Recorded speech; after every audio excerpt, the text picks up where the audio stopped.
What's up, movie crew? Welcome to the latest Let's Watch. Before I get started, if you are new to this channel, my name is Luke, this is Let's Watch a Movie, and if you're in anything cinema and physical media related, you've come to the right place, so hit that subscribe button. Today, I am seeing Oppenheimer. Now, if you have not seen my most anticipated movies for the second half of the year, this is my most anticipated movie from July to December of 2023. And last year I did a top 5 of my most anticipated movies of the entire year, and this was number 2. In case you're unaware, I am a Nolan stan. Alright, my least favorite movie from him, I would still give a 7 out of 10. So, I'm going into this already knowing I'm going to love it. So, expect me to be very, very biased with my thoughts on this movie. But, I'm going to go on in, see the movie, and give you my thoughts on Oppenheimer. Alright, so I have just gotten out of seeing Oppenheimer. And I have to say, this was a great movie. Basically, you're getting a full-on character study of J. Robert Oppenheimer throughout the movie, from his earlier days to pre-Manhattan Project to the first few years after the end of World War II. And for the most part, everything is really good. Everything's told fairly well. No complaints on that part. And I don't want to say I have complaints, and sorry for getting in front of the lens. Anyway, I don't have any major complaints as far as the movie goes. It was really good. Very suspenseful, which is very impressive on Nolan's end, given anyone that knows the story of Oppenheimer, you kind of know the beats of what's happening between the major things that happen between Manhattan Project to his death. A lot of it's kind of already known. So that part was good. As far as pros go on this movie, suspenseful for something where you already know what happens. Again, impressive on Nolan's end. The on-screen chemistry with the actors was really good. I've got to say, the on-screen chemistry between Matt Damon and Cillian Murphy was great. And it's not like those two were playing best friends or anything like that, but those two on screen together were great.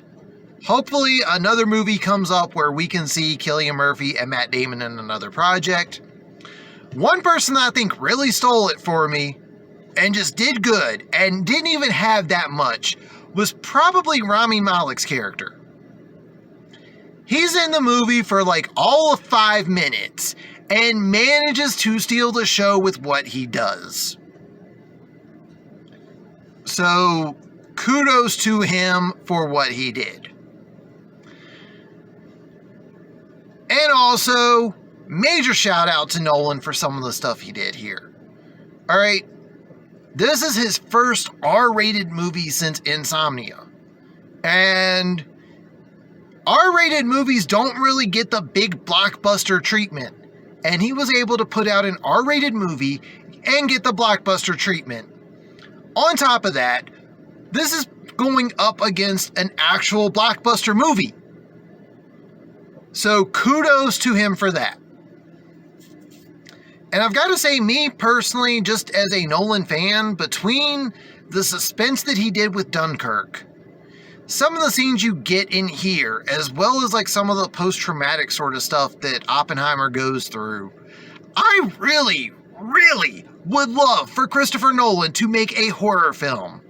I feel like he could make one of the greatest horror films ever if he were to do one. Just my personal opinion, though.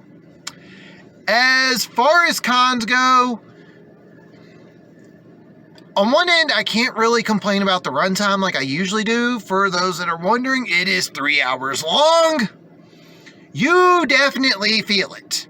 This is definitely similar to Beau is Afraid, where I think you're meant to feel the 3 hour runtime. This is definitely not no Infinity War Endgame where it's just like, oh, give me more. Oh, wait, it's been 3 hours. No, this is Beau is Afraid 3 hours. There's nothing you can really take out, but it's kind of meant to put you on that emotional ride. The only other complaint, and this is probably only going to be for a lot of the history buffs that end up watching this, there are some inaccuracies with the movie. That being said, inaccuracies happen with pretty much any biopic or anything that's based on true events. So, while I noticed things, my friends that were with me did not. So, take with that info as you will. Overall, I am going to be giving Oppenheimer a 9 out of 10. This movie was very good, and I feel like doing it on a scale of 1 to 5. 4 out of 5 would be 80%. Nah, we can't do 80. We got to do a little bit more than that. Feeling that runtime towards the end was kind of there on top of just me being able to point out inaccuracies. But that's going to do it for this one. If you are new to this channel, hit that subscribe button.